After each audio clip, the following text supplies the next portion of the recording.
Yeah, sometimes you're having a great day, like you got good sleep, you're eating really healthy food, you had a really fun experience with one of your friends, and you're in an awesome headspace, and you're dialed in, and you're talking to somebody that has the same like multiple intelligence that you do, then you can go really far really fast. But sometimes you're going to talk to somebody that processes information differently than you do, and it's going to be a struggle.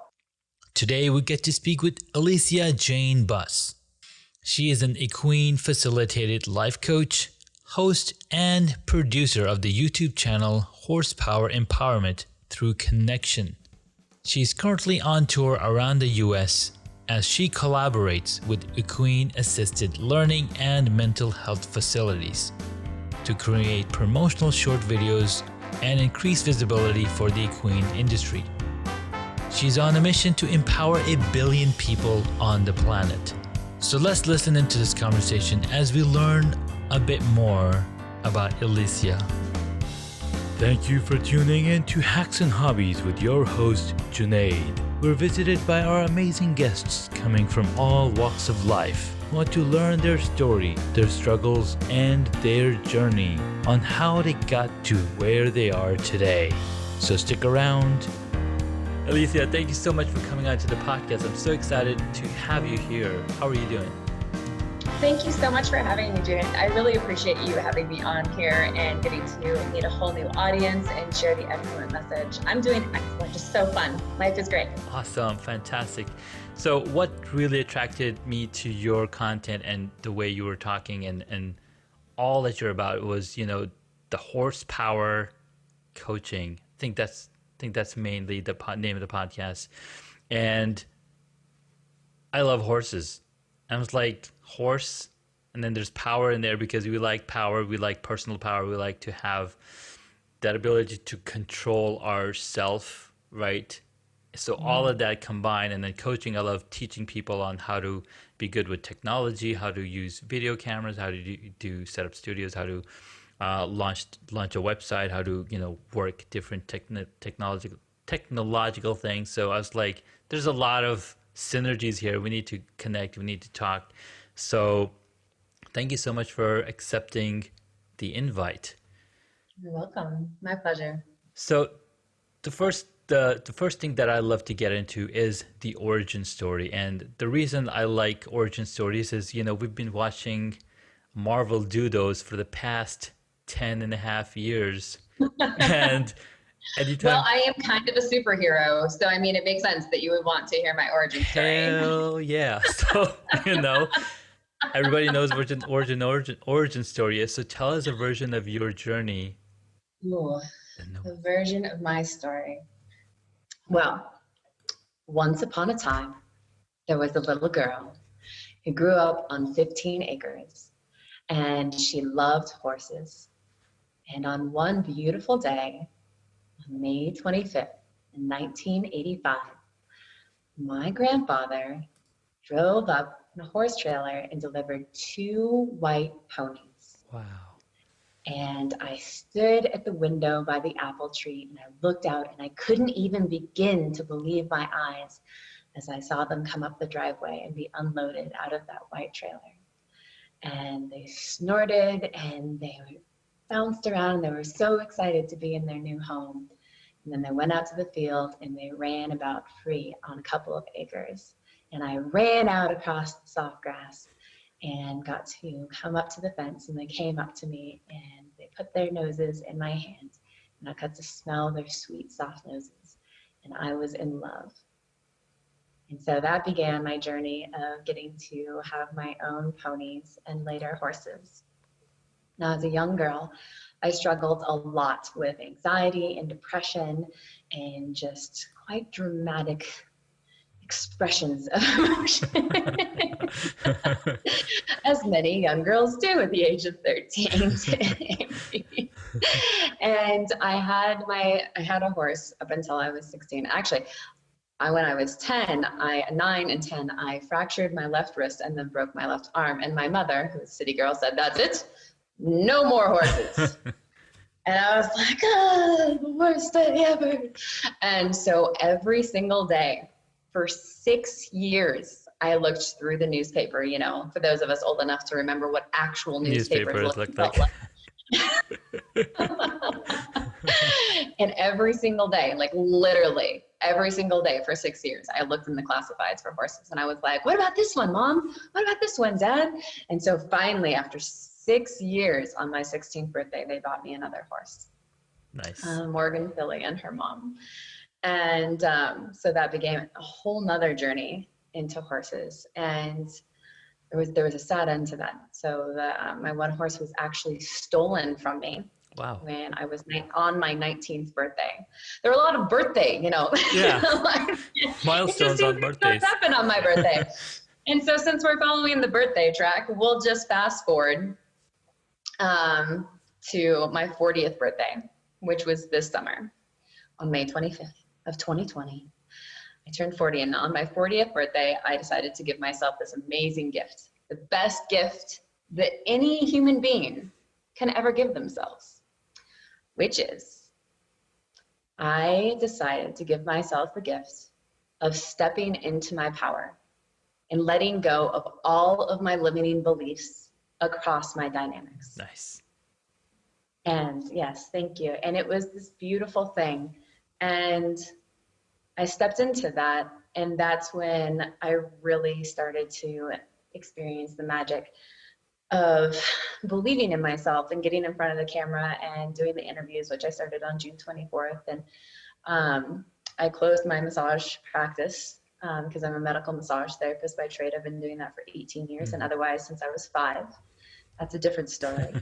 And that was just kind of the gift that God and the universe gave me, was to be healing and nurturing. I really wanted to work with horses when I was younger, but my family didn't believe that there was any money in horses, so they dissuaded me from pursuing my passions at a young age. For parents and children out there, don't do that. Don't do it. That's a terrible idea.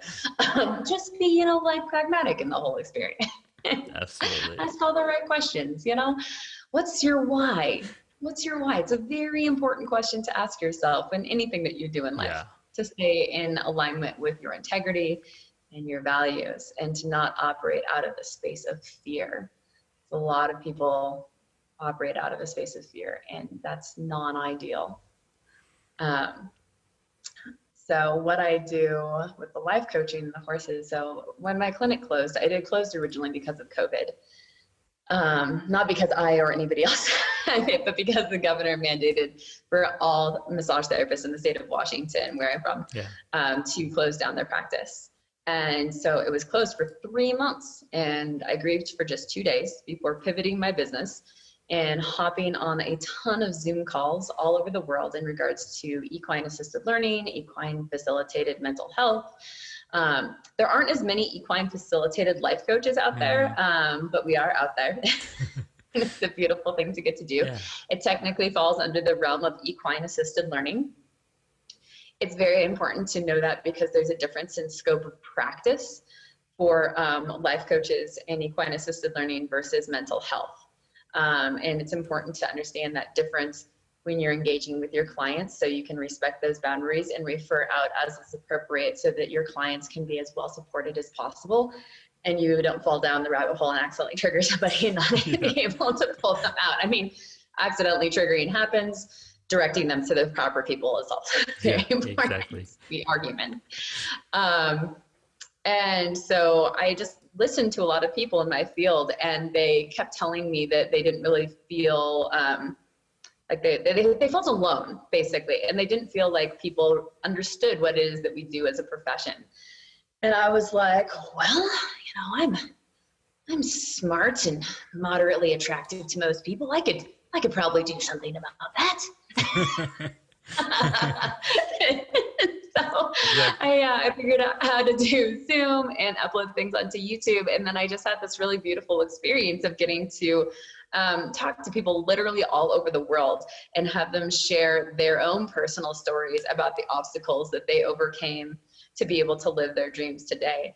And the reason that I integrated that into the storyline on Horsepower Empowerment Through Connection, my channel, was so that not only would people understand what we do, as a profession of equine assisted learning and mental health practitioners, but that they would have inspiration and hope when they heard about the stories of other people who would overcome obstacles. Because during these uncertain times, a lot of people shut down and they don't even begin to think that they can dream, let alone try and step into that. And so by sharing different stories, I hope that people will be inspired and be like, hey, well, that person did that over there. Like, maybe I can too. And that they won't feel so alone in their struggles, that there are others of us out there that are also struggling. Exactly. And, you know, it's important. No, you're absolutely right. We're all walking our own path and all facing the same struggles without knowing each other. And it's really important to connect in any way possible, you know, either be social media, through email, through Zoom. And Zoom has been so prevalent with COVID and everything. Everybody's able to, and I guess the more you connect with like-minded professions. So for example, you focused on your profession and connecting with people in that, and that's how you're able to connect with people all over the world, because there's that shared interest, there's that shared compassion towards, and I don't even know how to say that, but you know, I found myself in the same boat. Not that I lost my job or anything. In fact, I switched over to a new job, which was all 100% remote. But now that I spent more and more time in my office, I was able to convert it. I was able to go through that transformation myself, connecting with other people as well. People trying to start their podcast, people, you know, looking into becoming leaders in their own areas and finding their own whys. I think that's been my biggest journey as well for the past 2.5 years. When I started my podcast, I was like, what is my why? Like, I'm learning from everybody else on their hobbies, how they made their side hustles into main hustles, into, you know, main things. Yeah. And it's just so amazing. Like there's a parallel story. There's like a similar pattern throughout each of these conversations. And it's like, holy smokes, we're not that different. No, that's really interesting too. So the work I did with horses was originally more of a hobby, because as a medical massage therapist, I'm exceptionally talented. I was really good at my job. I made really good money at what I did. And so while I loved working with the horses and working with people, it was just nice to make enough money to cover the expense of the horses. And then I was just like, yeah, this is great. I get to help people, and, you know, I work a lot, and that's fine. And it wasn't until everything happened with COVID and I saw how much people were struggling around the world. And just thinking about, I've had my own like serious struggles throughout life. Physiologically, psychologically, like it's been a lot for me. We could sit here all day long and chat and not even begin to scratch the surface of it. And that's why mindset is so important. And I talk to people a lot with the life coaching about emotional regulation, because your internal landscape forms your external experience in life. And so to start empowering people, we empower them by teaching them emotional regulation. And then it makes it easier to pull down the walls and get to be more present and really allow your creative genius to come forth. And then you start to discover, like, okay, what goals are we going to work on? Treating everybody differently, because like everybody has a different storyline, and you don't want to just create a box like, here's my method, and like I'm going to treat you like every other like person that comes by me. It's not like that. It's not like that at all. And you brought up the whole thing of how we're very similar, and that's something that I found a lot with all the interviews that I do, reaching out to men all over the world for my my Global Men's Summit, and trying to figure out what men are struggling with, like what it means to be a man in the world today. Like, what does masculinity mean to you?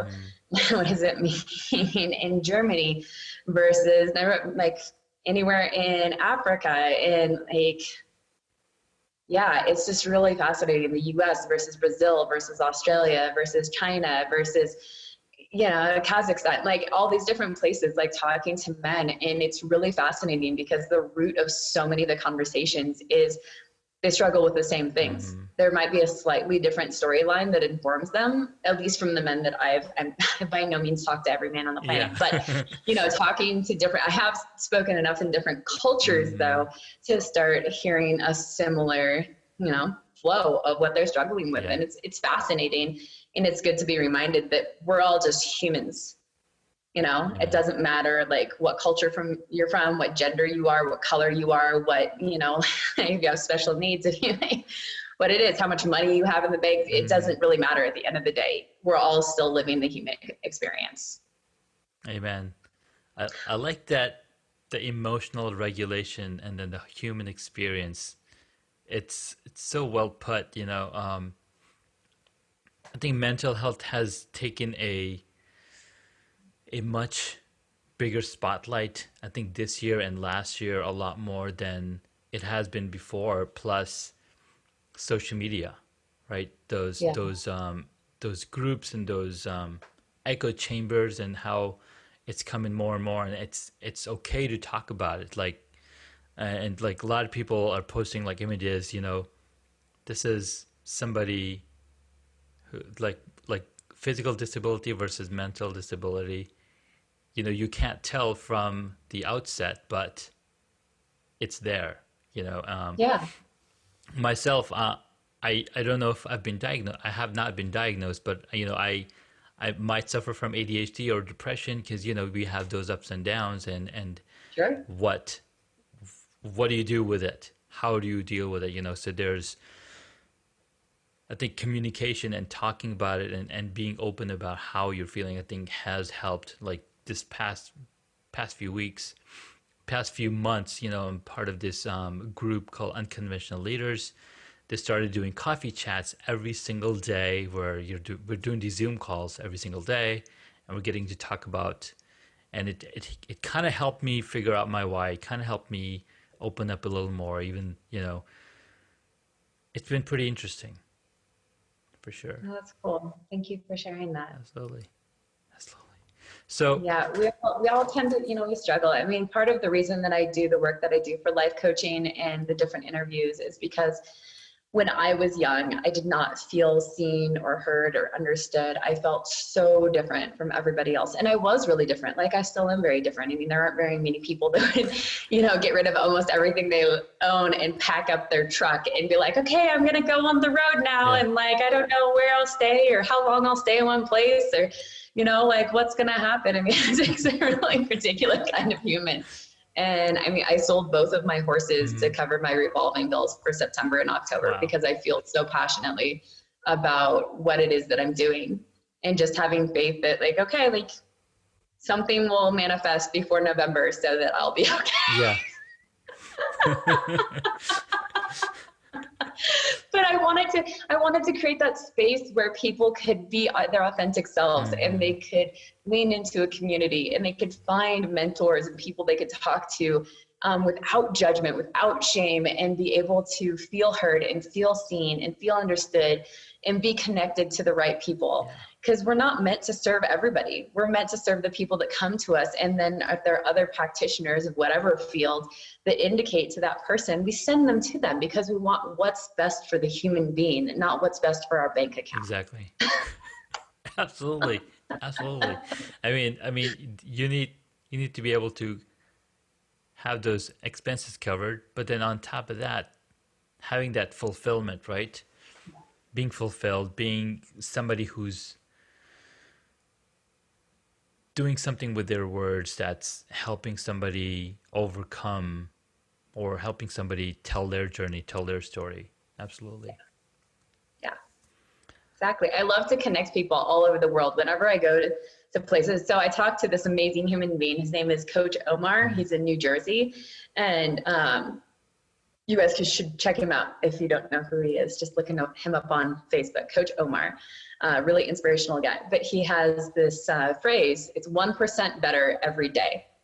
And I love that, because a lot of us are just really thinking about like, oh, there's all these things that we have to like fix inside of ourselves or whatever, or like in some other realm of our lives. But I love that. And then I think as I travel, I try to leave every place I go to at least 1% better than when I arrived. No, absolutely.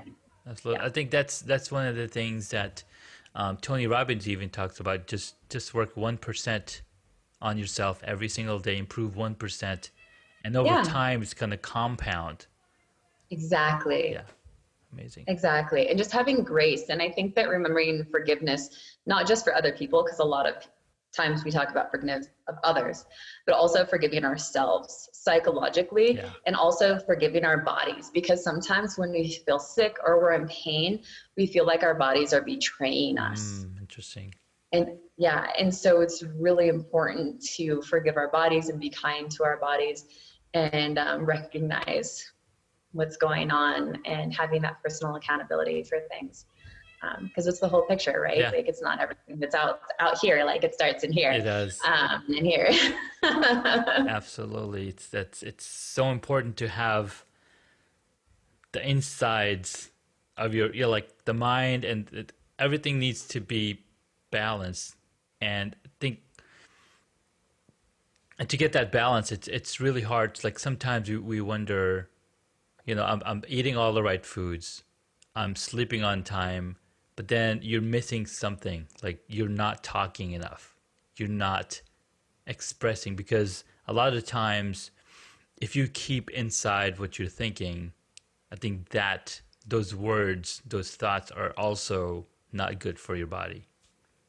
Yeah, they can cause something called somatic experiences and somatic pain. And a lot of people, I've noticed both as a life coach and as a body worker, people aren't in their bodies very often. Like if I had an extra dollar for every single time a person told me, I didn't know that it hurt there, or you're making me hurt. I'm just like, no, you walked in with the pain. I just brought your attention to what was already in your body.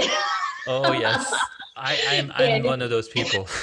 and I'm not like invalidating anybody. I'm just being like, yes. And we all, it's like, especially for people that struggle and they're in chronic pain a lot, like, which is something that I've often dealt with throughout my life. Yeah.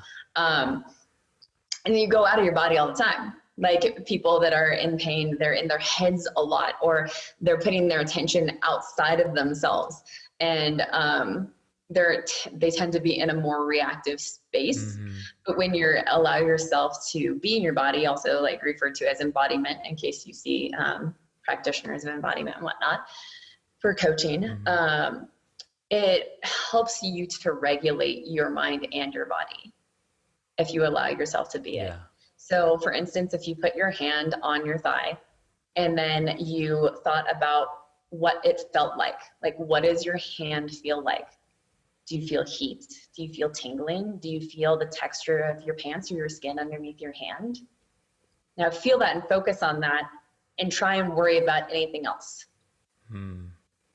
Many people will find it difficult to continue worrying when they're actually focusing on what they're feeling. Yes. Yeah. So true. And yeah, and so that's part of the beautiful thing when we work with horses. Horses require us to be present. They require us to be congruent, meaning that what we think, what we say, and how we act are in alignment. Because when they're they can not, sense you, right? right, because if you're not, then there's less trusting that occurs. They're like, something doesn't quite match there energetically. I don't know. I think I'm going to go over here and keep my own personal space.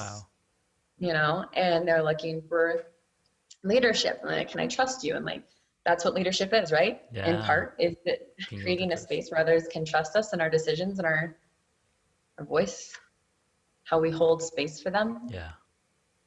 And horses operate through nonverbal communication. Okay? Most people these days are in front of their computers, especially with COVID. They're on their phones. They have lost a lot of the ability to read the nonverbal communication from other people. Oh my God. The micro expressions, somebody tightens their jaw that then tells you that everything's fine, it's just fine. No, it's not. And you're just like, that just doesn't match. That doesn't match to me. Why do I suddenly have a sense of anxiety when I talk to you? It's because they're not congruent. Yeah. Wow. And so how do we teach people how to notice the micro expressions in each other, in the horses. How do we read energy? So scientifically proven, we have an electromagnetic sphere that's around our entire bodies. It comes from our hearts. Mm-hmm. The same goes for horses. Horses are larger than we are. Their electromagnetic sphere is larger. So we stepped into that sphere, and it helps regulate our bodies. It helps to calm our heart rate. It helps to release different chemical reactions in our brain that are the feel-good chemicals in our body, right? So we always joke, oh, girls are addicted to horses. Not just, guys. It's like, no, like they literally are. They're having chemical reactions in their brain when they get to go around horses. And so these are some of the things that allow us to work with horses. Wow. Horses don't have an agenda other than basically keep themselves safe, right? Like if they're in the wild, then like they're going to want to procreate. They want to defend their families. They want to defend themselves, keep themselves. Like, what just happened? Did you just... His generator went off, folks. There's crazy things happening in Vermont, and it's really important for us to just hold space for him right now as he works through his technological difficulties. It's okay. This is life, people. This is life. This is what grace looks like as we support one another. Hey, look, and it worked. So I forgot to have a timer set up to shut off the studio at 6 o'clock. So that was funny. My room can sense me, or not sense me, I guess. It's too funny. So what I was saying is that it's really great work to do with people, especially people who have experienced trauma, because horses don't have a filter like people do. Like even like the best of us, like we have it, every person has an agenda, right? Positive or negative, somewhere along that spectrum, people have an agenda. Horses don't really have an agenda so much. They're simple. They're just present, and their agenda is to keep themselves safe and be like, where's the water? How am I going to interact with this human? Can I trust them? And so there tends to be less pushback, less ridging from people who are going through difficult times, and they can just receive the information from the horse. And that's a really beautiful thing. And that's why people transcend difficult spaces faster when working with a life coach, with an equine assisted learning practitioner, working on goal setting or anything else, academics, when they're working with a mental health provider, they're just able to go through it faster with less rigidity. And that's why it's so profound. Wow. Especially, most people would agree that when you go out into nature, you're going to be more relaxed. Yes. Absolutely. Typically horses are in nature. Yes, horses are in nature, so it's a double edge. Yeah. So there's that, and now there's one step further though, is when people get to partner with Mustangs. So Mustangs are really beautiful creatures, and they are like the ultimate in regards to the conversation when it comes to consent. Okay, the conversation of consent has been really big in this country in the last year or so. But we're still putting Mustangs in holding facilities and rounding them up with helicopters and breaking up their family bands and putting them in containment with like the mares are in one spot, the geldings or stallions are in one, rather, they're all stallions because they're wild. Yeah. They haven't been castrated yet. And then the babies are in another pen. And then sometimes they're put into a squeeze chute and they have halters put on them or shots given to them.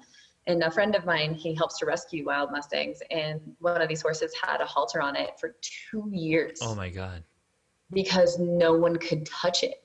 They had put it into a squeeze chute to put a halter on it, and then nobody else could touch it again. Wow.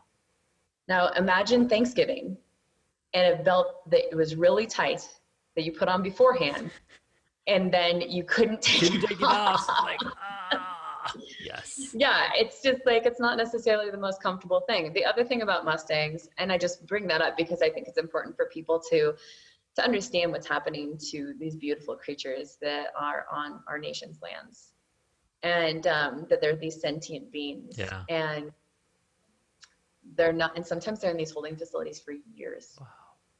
And it's really sad. And there's a lot of Mustangs out there. Like, I can't remember if it's hundreds of thousands that are in these holding facilities. Oh, wow. Like it's a lot. Why are they holding them? the government just wants to hold on to them so that the cattle in the free range states, so that the cattle and sheep farmers can have that space for their For herds their instead of animals the to wild graze rather horses. than horses grazing on them. Right. And so sometimes horses will eat sagebrush when they don't have as much grass. And but there's also the ecological effects of too many animals on any piece of land. And so they try to, there's different Interesting. programs to try and give the horses birth control, which they can do by darting them. And there's like different issues with that. So there are a lot of pieces. But in regards to the work with horses for mental health and life coaching, the beautiful thing about partnering with Mustangs that have been tamed, domesticated, and whatnot, is that domestic horses can shut down. But Mustangs, if you shut down in the wild, like you will die.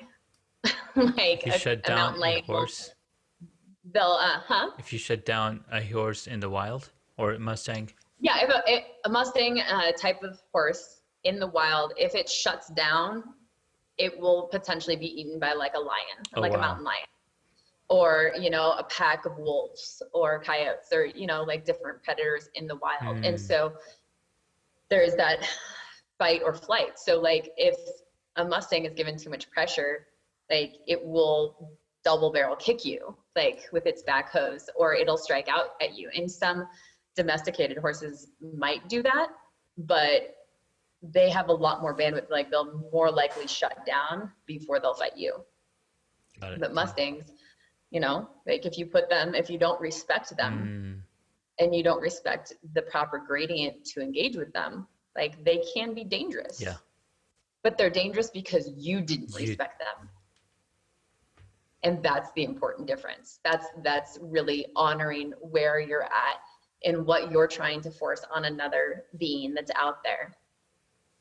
And so they're we call them like the best BS detectors, because the Mustangs will just be like, nope, that is not how you engage with me. Mm-hmm. And that's why the people that work with the Mustangs are really well versed in the behavior in Mustangs to be able to keep people safe and their horses safe. And I bring that up because it's about that whole aspect of respecting humans and horses, Yeah. dogs, you know, like whoever you want to engage with, and where their boundaries are. Mm. And some people you can push for a long time and they'll either shut down or they'll eventually just like blow up at you, Yeah. right? And then you have other people that are more reactive. And if you hit their buttons, like it's going to become a problem.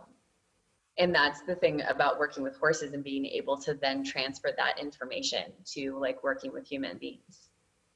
Wow. Don't get me wrong, I don't want to say with all Mustangs. The Mustangs aren't bad to work No, with. they're It's awesome. just really, no, they're awesome. And we should all like fall in love with the Mustangs of America. But One of my favorite movies was with, can't remember the name of it right now. Hidalgo. oh, I love that movie. I own that movie actually. Yes. You're in that movie? I own that You own movie. that movie. No, I'm Okay, not in good. it. I should just be in all the movies. You should be in because all I'm movies. awesome. Hell yeah. Spirit. Spirit was another animated series. I think that's also based Yeah. on Mustangs, right? Yeah, the Mustangs are in that I one. love the songs that who did it? Brian Adams or Richard Gere? I think one. Keep mixing them. But no, you're like all of that you're saying here is, you know, like I just like human beings respond and can take so much pressure. The horses react the same way because they are beings, they have brains. It's very similar, but they have less filters than we do because they're like, hey, what are you doing over here? What's your purpose? Like, can I just...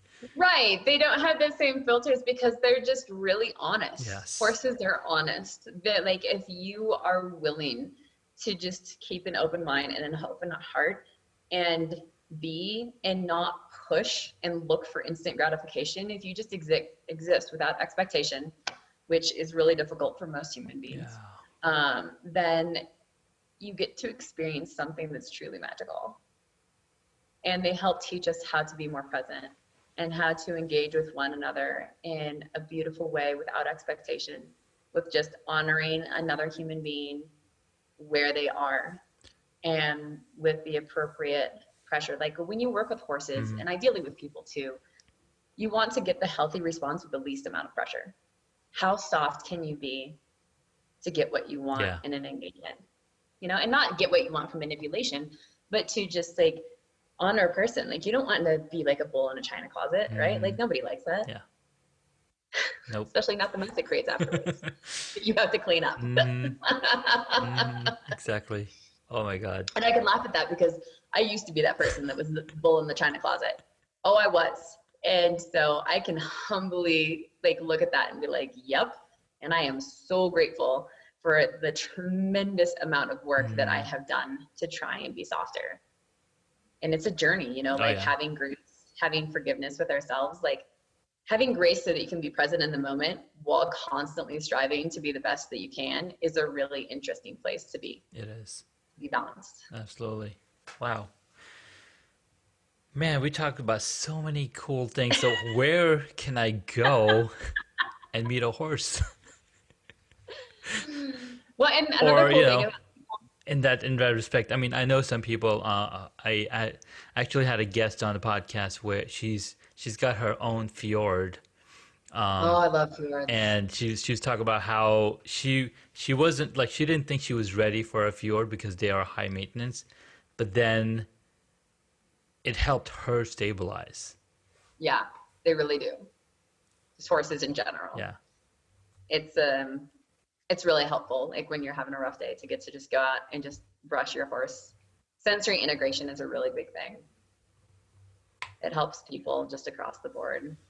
And during the time of COVID, you don't always get to have that sensory Mm-hmm. experience depending on where you live. But there are people out there that do virtual work with the horses so that you can still have that connection point. And I've found that to be so fascinating in the last few months as I've interviewed people from all over, is that you have teams of people in literally entirely different states that can partner. It's amazing. And so like, for instance, there's somebody facilitating as the life coach in Missouri, and their equine specialist is presenting horses in Minnesota. Oh wow. And and their mental health practitioner is in like Georgia. Oh my God. And they'll be like, oh my gosh, the person in Minnesota is, man, it's really windy here today. I can't hear anything, or it's like pouring down rain. So the person calls their buddy in Texas and is like, hey, do you have internet? Like, how's the weather there today? And they're like, oh yeah, no problem. I can totally just like walk around the field and point the camera at the horses. And then all of a sudden you have this great experiential session. That's amazing. Oh Right? my God, yeah. So have faith. Even if you don't have people in your area, you can still have amazing life coaching and mental health sessions and equine assisted learning sessions with horses. There's something called horse powered reading. Mm-hmm. And so you can help work with your kids with horses and academics. Hold on 1 second. My wife's been calling me. My kids have a class at 6 o'clock. I totally forgot. So The lights went off. we'll be right Family. after these messages. Are you sure she didn't time that she turned off the lights? I That don't she's know. like, Hold on 1 second. I'll be right back. sure. Welcome back. Welcome back to the episode. We've got Elysia Buss on the episode today, and we talked about so many fun things.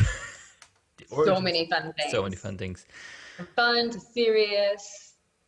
And so just before we finished the last conversation, we were talking about how it's so cool to work with animals, work with people, and the joy and the grace that it comes because you just get to be yourself. I think that's the most important. Like when we're not able to be ourselves, that's when all the problems start happening. Yeah, when we're not able to be ourselves and we're not able to articulate our needs to others to facilitate that safe space for us to be ourselves.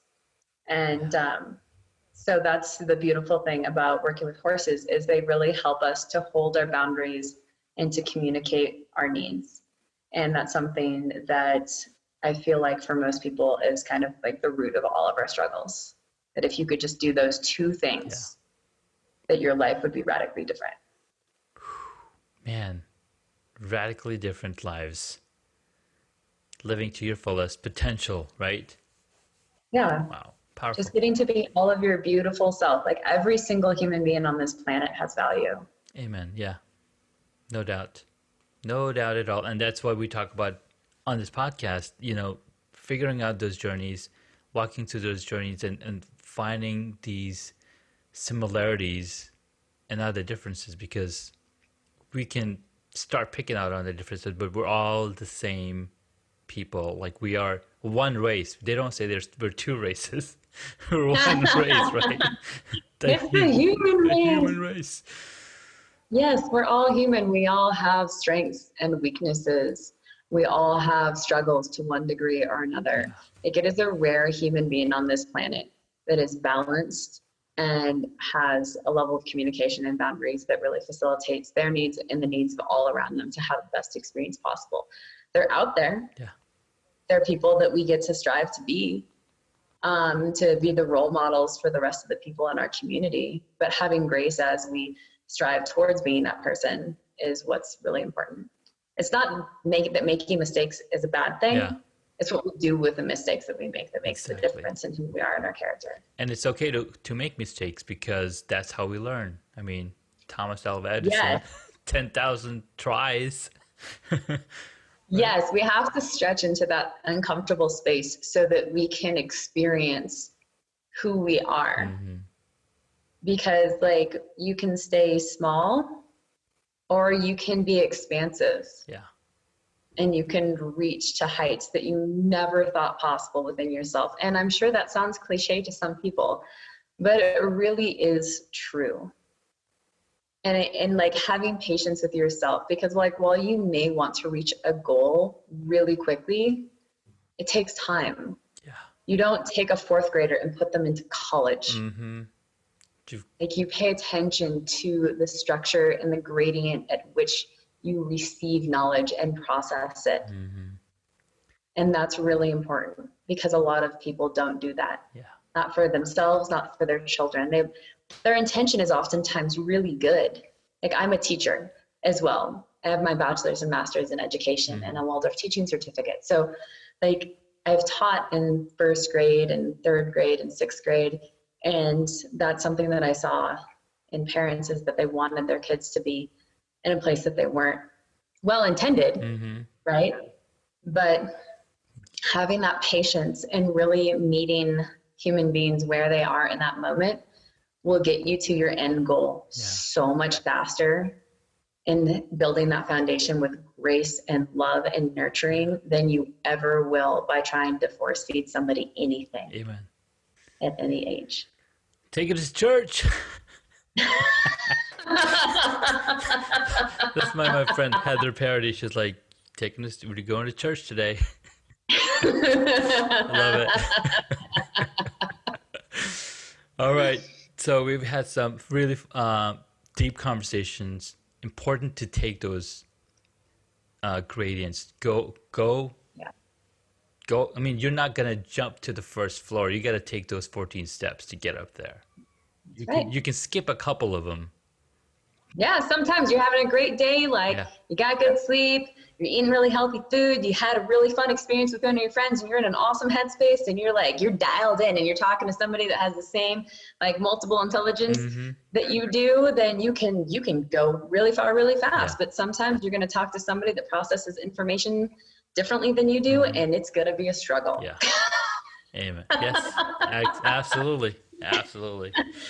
So, it doesn't mean you're stupid the other person is. It just means that you guys process information differently. Yes. And then you're going to have to expand your mind and let go of your ego and talk about that subject from a slightly different angle than you normally would to be able to get your concepts across. Yeah. Man, so much powerful conversation. All right. I'm trying to get to the fun part. Where's the fun? Where's the fun? It hasn't all been fun. What are you talking about? Like when they're like making funny Fun, faces quick and like questions. or Yes. something. No, this is great, Elysia. This is so much. I mean, we're connecting in a totally different level, and that's what I love. I mean, I keep telling everybody on the podcast that I've have on a guest, the conversations are so fulfilling, so rich, and so full of emotions, so full of depth and wisdom. It's just beautiful. So I like to bring some lighter side of it things towards the end of the episode. That's, I'm good with it. Bring it. I love to have a good time. People that are my dear friends, they know I am a big fan of being silly. All right.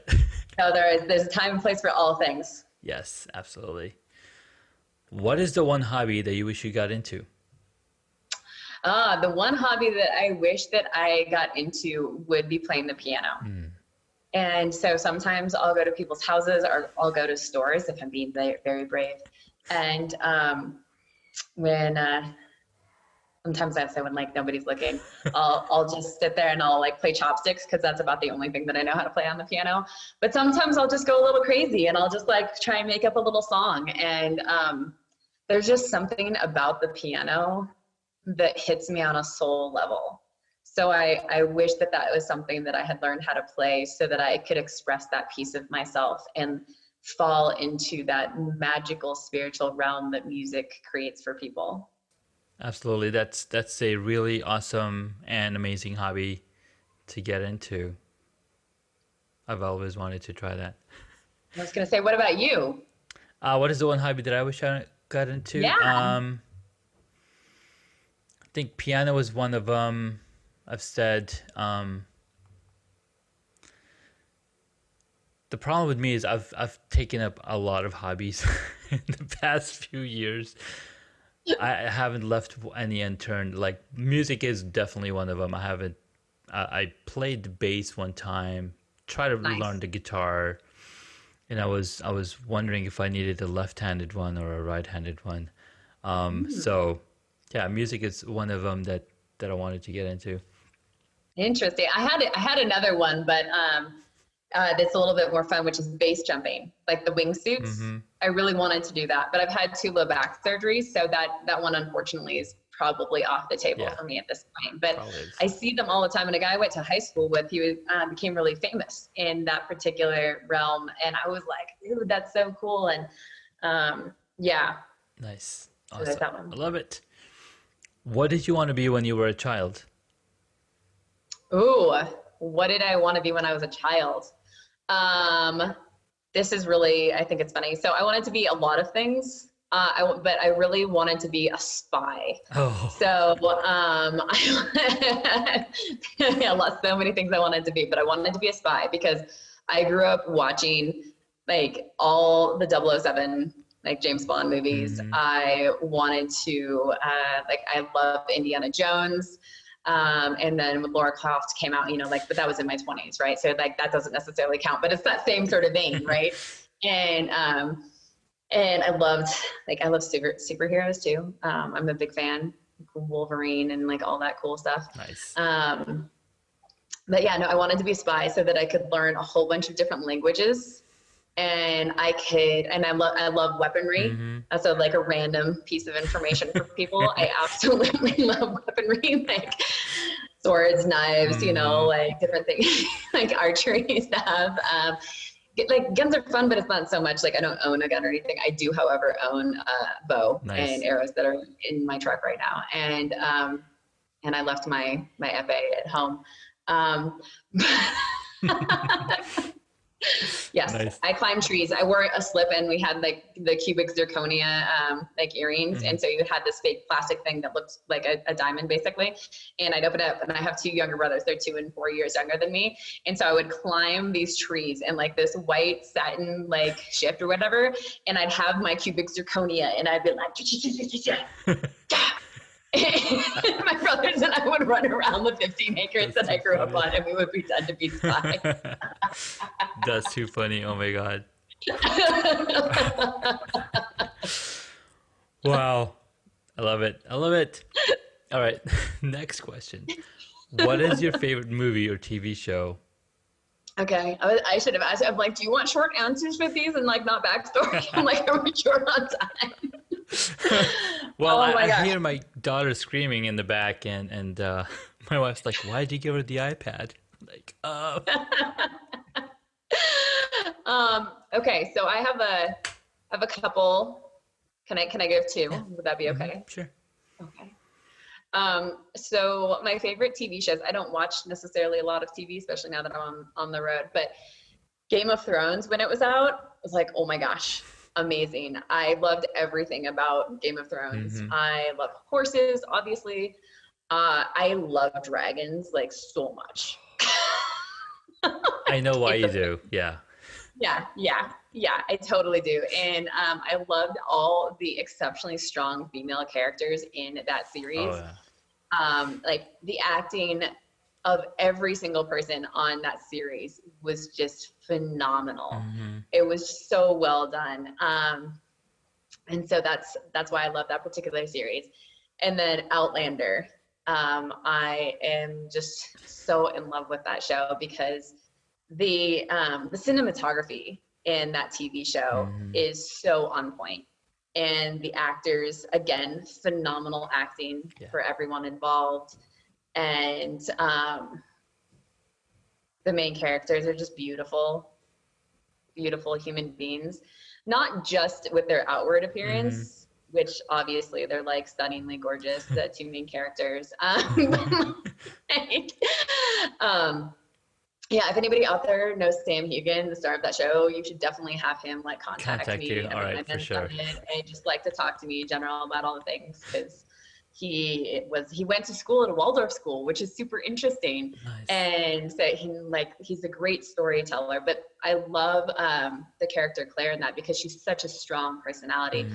She's incredibly resourceful. She's incredibly intelligent, and I just love both of those people, like on and off the screen. Like all joking aside with how beautiful they are, like I just really love what they do in the world. So, Nice. I love it. Love it. All right, this question you're gonna like. What movie would you choose if you got to play a character in it?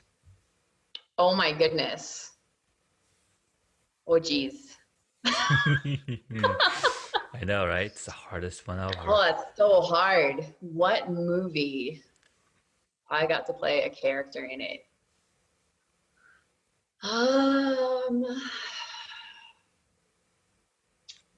I think I'd probably have to say The Avengers because I love superheroes Hmm. and and let's just be frank about it. There's so much eye candy on that screen. Like, it's just like, wow, just across the board. Just be like, what? Yes. Just, Yes. what?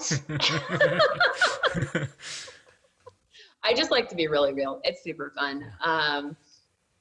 No, they always seem like they're having such a good time as a cast, both on and off the screen. Hmm. And so it's not just that I'd get to be a superhero and be around such beautiful people, but they all seem like just like such genuinely good human Yeah. beings that have fun. And I love to be a total like jokester and give people a hard time. You should see me playing pool. The amount of, oh my goodness gracious. Mm. That's the one thing I missed like during COVID. I miss being able to go out and play pool. My pool stick is actually in my truck in the hopes that I will someday stay at somebody's house who has a A pool pool table table. in the basement. What you got, pool? I got my stick ready. I totally have my stick. Nice. She's beautiful. She's like black snakeskin, like graphite. She's really pretty. Wow. Awesome. Yeah. I love it. Next question. Who is your favorite superhero? Oh, who is my favorite superhero?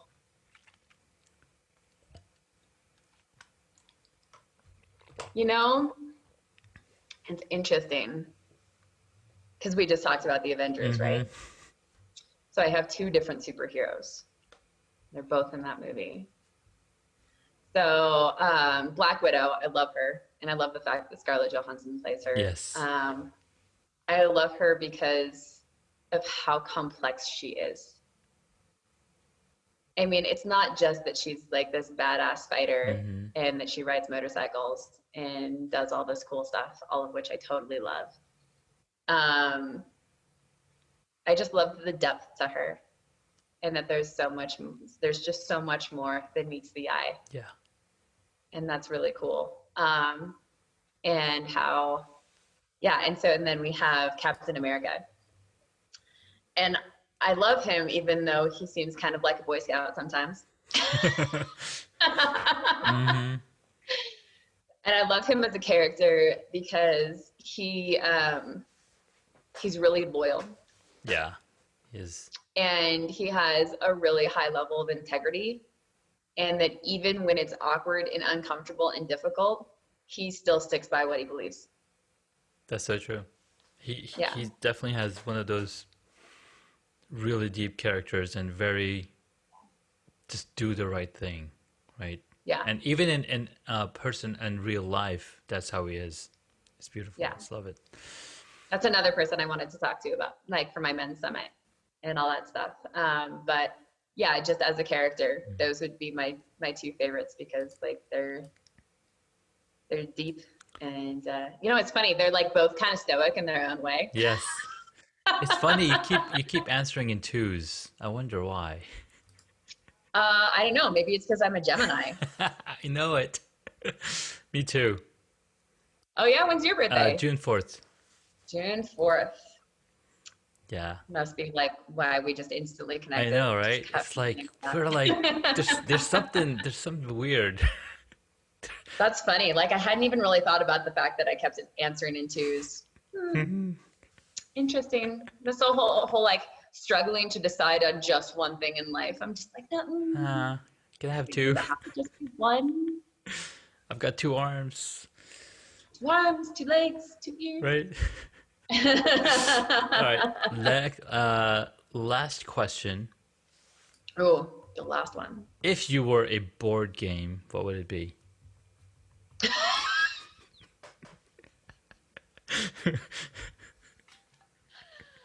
Oh, there is this board game, and I feel like I always say the wrong name, and it's actually on the table in the room next, like 2 rooms over. And I think it's called Inappropriate Phrases. And it's hilarious. Mm-hmm. So it's kind of like Cards Against Humanity. Okay. Except it's with accents. So there are lots of really funny accents, and so like you could have a Spanish accent, or you could have a Japanese accent, or you could have a gangster accent, or you could have a pirate accent, or you could have an orgasm accent, or you could have a robot accent. And then basically you pick the cards that are like the phrases that are really inappropriate, and everybody has to say the phrase in whatever the gold card was for the accent. And it's hilarious. Nice. And so that's what I would be, because when I don't have to be professional, I definitely have a really good time with being inappropriate. Awesome. Being inappropriate in the appropriate groups of people, yes. Because those are the only appropriate times to be inappropriate, Exactly. right? Like, because we want to stay within our scope of morality. Yeah. And but man, you get a good group of friends together and a couple drinks in, and it turns into quite the party. I love it. I love it. We'll have to check out that game for sure. Sounds awesome. It comes in a gold box. You know, And there's what 2 if old guys, like looking guys on it, old fashioned. what if there was I keep thinking of doing a game show where, we pick a game and then we, like the 4 people that are on the Zoom call are playing the same game. And, a version of playing that game or Cards Against Humanity, because it's all around, like we can't really get together in person. And, sometimes you don't find the same people having the same, like I hang out with my brother-in-law and family, but we talk about things that are more general, and it's like, okay, I'm kind of like checked out of this conversation. But yeah, we just need to, sometimes you just need to be silly. Yes. Like, it's so important. And I mean, especially as adults, we really need to tap into that little kid energy and do things that we did when we were little kids, and not judge ourselves being like, oh, like we need to be more much. No, you really need to re-tap into that place where you could just have that pure joy and figure out what wonder looks like. Yeah. Because if anybody is struggling with wonder, that is definitely a part of yourself that you need to rediscover, because it's really a very important part of being human. Because we're adulting all day long. When do we get a break, right? Yeah. I mean, I work a lot. Like I did a live about that just like a couple days ago, I think. And especially when I'm on the road without structure, it makes it harder for me to be like, oh no, like I need to actually go do something fun, right? Because I'm like, oh, there's guilt involved. I haven't done enough today. And like, how do we carve that time out of each of our days to just get to have fun and decompress? And it should be more than just watching TV, right? Like there's nothing wrong with watching TV, but I think we do need to expand our range and do more interactive, like literally physiologically interactive activities. Like we need it on a physical level. Sensory input is important, and not just keys. Yeah, and I haven't been able to do a whole lot of it. I mean, it's been a while since I went on and rode my bike, and then putting my kid to sleep, and by the time I do that, I'm falling asleep, and then so we're all pretty high strung right now. It's been pretty insane. Boxing can be really helpful for that. Boxing? Yes. Okay. Need to go buy. Just go get a speed bag, or like one of those clown dolls that's like a blow up, and then you and your kid can both hit it. Okay. It's super entertaining. And then you just end up laughing, and you get that kinetic energy out of your body. Yeah. And it's really good. If I hadn't had 2 back surgeries, I would still be out there playing football with my friends. Nice. Because I used to play football with my brothers growing up. I can throw a hell of a spiral still. Nice. But yeah, just making fun things. Like people need to get that kinetic energy out. Like if you just play volleyball, like get one of those volleyball things like outside, or like if you don't have very many breakable items, totally do it in the house. It makes it more entertaining. It does make it entertaining. Oh my goodness. Well, pillow fights, building forts. You should totally still build couch forts, even if you don't live with anybody else. Yeah, we did a bunch of those, and I'm actually knitting a chair for one of my kids with rope. That's so cool. I bought these PVC pipes. I put them together as a chair, and then I'm just knitting the sitting part of it. And that's awesome. Well done, dude. Yeah, it's pretty fun. Well, Elysia, thank you so much for coming on to the podcast. This was a ton of fun. Where can my audience find you? You're very welcome. Thank you for having me on. They can find me on Facebook under Elysia Jane Buss. It's ELYSIA, and then Jane JANE, and then Buss BUSS. For those of you who can only hear this and not see it, you can also find me at Global Equine Affiliates. You type that into Google, you should be able to find my website. Otherwise, it's www.dreams. DREAMES-lifecoaching.com. And you can find me for virtual life coaching. You can read about my projects that I'm doing for filming as I tour the United States to help increase visibility for the equine assisted living and mental health field. You can learn more about the Global Men's Summit that I'm doing here in mid-November. Lots of cool things coming up. Nice. Or if you just have amazing stories of how you're making the world a better place or playing with horses, please contact me. I love to hear people's stories. I'm a collector of stories. Yes, I love it. Well, I'll be sure to include all the links to your resources in the show notes. Yes, absolutely. Yeah. Thank you again so much. Have an awesome evening. Thank you. You too. You'll have fun with your daughter and your wife. I hope you have a wonderful evening. Thanks for the opportunity. Bye. Thank you so much for taking the time to listen to this episode on Hacks and Hobbies. We absolutely appreciate your contribution. You can find additional notes on hacksandhobbies.com. Please share the podcast with your friends and tell them what you learned about our guest today.